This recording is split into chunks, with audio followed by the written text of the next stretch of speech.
Good morning friends, स्वागत है हमारे इस वीडियो में। इसके पहले हमने नैतिक मूल्य का भाग 1 पढ़ा था।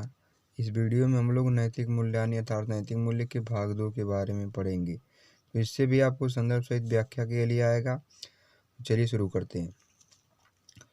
पुरातन काल देव यानी प्राचीन समय में ही भारत में कवि नीतिकार नीतिकार मनोरमया सुंदर सरस सरल गीरा वाणी के द्वारा नीति वाक्यानि नीति के वाक्यों की कथा कथाओं में श्लोक श्लोकों में और व्यचरण रचना की।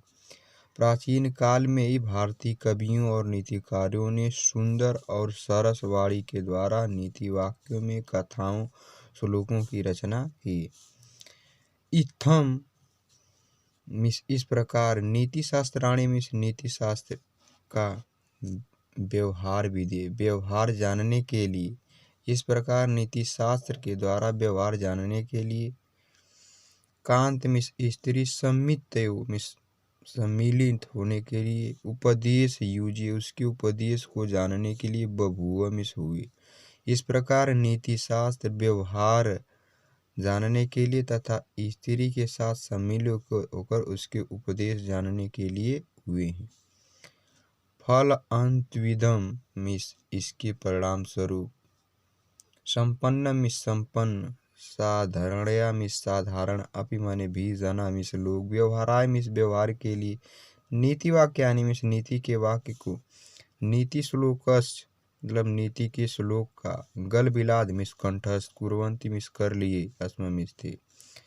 इस परिणाम स्वरूप संपन्न और साधारण लोग भी अपने व्यवहार के लिए नीति वाक्यों में नीति श्लोकों का कंठस्थ कर लिए थे।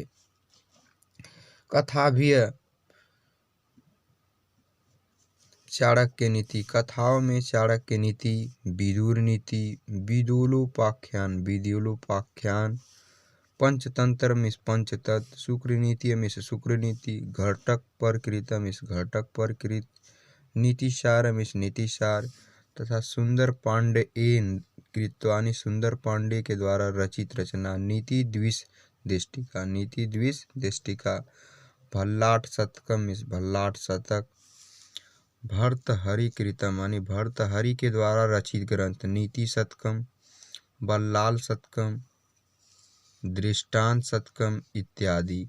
बहुनि बहुत प्रकार के नीति के पुस्तकानि माने पुस्तक संस्कृत में उपलब्ध भयंते उपलब्ध होती हैं या प्राप्त होती हैं। देखिए यहाँ से इस प्रकार चाणक्य नीति विदुर नीति विदुलो उपाख्यान पंचतंत्र शुक्र नीति घटक प्रकृति नीतिसार तथा सुंदर पांडे द्वारा रचित रचना नीति दृष्टिका भल्लाल शतक भर्तहरि द्वारा रचित नीति शतक भल्लाल शतक दृष्टांत शतक इत्यादि बहुत से नीति की पुस्तकें संस्कृत में उपलब्ध दिखाई देती हैं।